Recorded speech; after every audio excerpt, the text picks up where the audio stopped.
we've had great responses as of late from many of you who struggle finding tasty, gluten-free recipes. You want food, not cardboard. So today we've got one of our gluten-free connoisseurs, Robert Landolphi. He's author of this book right here, Gluten-Free Everyday Cookbook, and he's here to share with us a meal from that cookbook that will make you go, Robert, welcome back. Thank you very much. Good to have you. We're excited. Now, listen, I want to talk to you a little bit about some of the challenges, because we talked about this earlier, that when you're diagnosed with celiac disease and you have to follow a gluten-free diet, you think you can't have the pastas, you can't have the breads. Exactly. But you say you can have it. Not true. What you have to do is there's plenty of pastas out there on the market, and I brought some in today to talk about. Okay. You can get them in brown rice. You can get them made out of corn. You can get them made out of quinoa. It's all personal taste, personal preference. Okay. And it comes in penne, it comes in fusilli, it comes in thin spaghetti, fettuccine. You can get lasagna sheets, you can get tortellini, you name it. Okay, so you don't have to give up anything. These right here, even if you have a child who's diagnosed with celiac disease, these right here are all little animals and little, tractors and things like that. So it's a great way to get your child to eat And you don't have to pastas. sacrifice having great food that tastes good. I mean, you don't have to have the cardboard. There's really tasty meals out there. Exactly. And so what we're going to do today is we're actually going to cook this pesto chicken dish. Okay. And this is really, really easy. All right. So what are we going to do first? What are some of the ingredients we're using for this? What we're using is one chicken, which is of course gluten-free. We're using the brown rice pasta, which of course you're going to have to buy a different pasta. Okay. Your chicken stock that you use, you want to make sure you read the labels on it. Okay. Okay. If you look at the ingredients, right at the bottom it says allergens. Make sure it doesn't use wheat. Some of them put wheat in it to kind of pull this chicken stock or broth together. Okay. So, and if you'll find that if you tend to buy an organic one or an all-natural one, it doesn't have the wheat in it. Good to know. Okay. Good deal. And this is real simple. We got our oil going here. Okay. Just going to put a little bit of kosher salt on this chicken. All right. Going to use my rabbit here.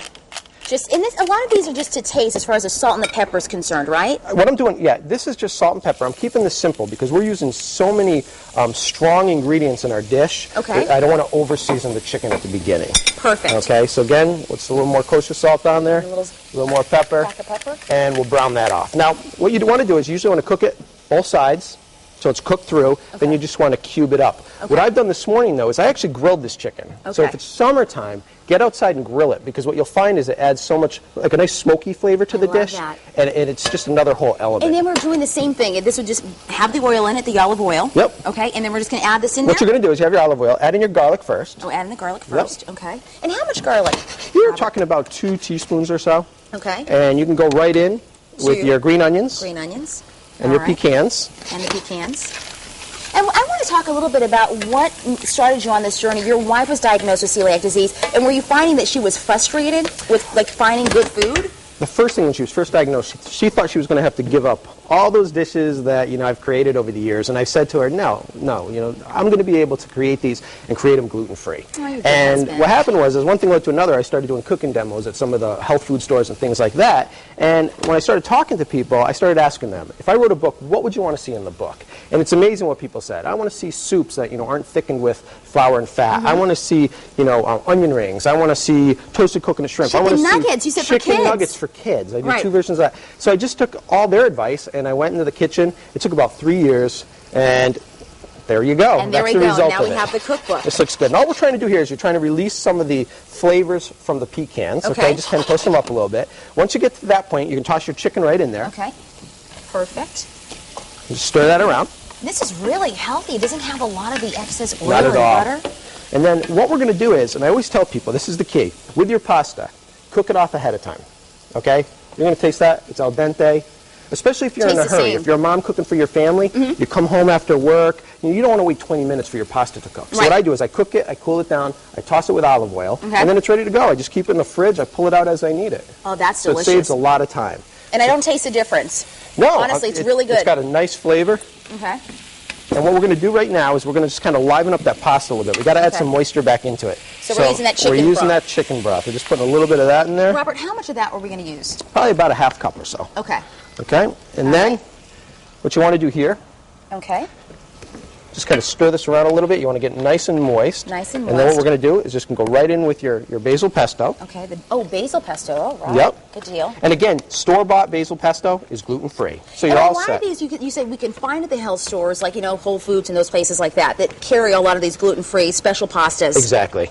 Okay. Yep, and even some of the mainstream grocery stores today are actually starting to sell a lot of these pastas. I was reading that more Americans are actually being diagnosed with celiac disease. They're finding that they're gluten intolerant. It used to be 1 in every 133. Right. Recent study done, it's actually 1 in every 100. Wow. So it has come down. At the University of Connecticut, we actually have well over 100 students on our meal plan who are on a gluten-free diet. Wow. And we should mention you do teach. I do teach at the university. I work for the Department of Dining Services. We also feed all the students on campus. So what we've done is over the last 8 or 9 years is we actually offer gluten-free options in every single one of our facilities on campus. Well, that's good to know. Now, what are we adding These here? These are sun-dried tomatoes. Now, right now, tomatoes aren't in season. Okay. So what you want to do is get yourself some sun-dried tomatoes and then soak them, either in really hot water or hot chicken stock. You kind of want to liven them up a little bit. And that's it? A little bit of Parmesan cheese in there. Oh my gosh, this looks delicious. Toss that around. And then are we going to serve it just in that bowl? It's ready to go? Cilantro. Oh my goodness. You have made the entire Go staff right and all of our guests it. happy. And then no one realizes this, but a real great trick, especially to really make the food dance on your tongue. Yes. Parmesan cheese and lemon rind. The lemon just is awesome. So we're just going to put a little bit of that on there? A little bit of the rind. You don't want to put any of the white pith because that'll make it bitter. Put that right on there. What you have there is you've got this awesome pasta dish, and what I did is Are you seeing this, folks? Are you watching this? This is beautiful. It's excellent. It's delicious, and I accompanied it with some gluten-free breadsticks, and these are made with a gluten-free flour blend. Oh my gosh! I combined some sorghum flour, tapioca flour, has roasted garlic cloves and mozzarella in the crust itself. It's delicious. If you want to try this recipe, you got to come to our website, and you want to try this. This is delicious. WTNH.com. Click on our Connecticut Style link, and we'll have his recipe there. Robert, that was awesome.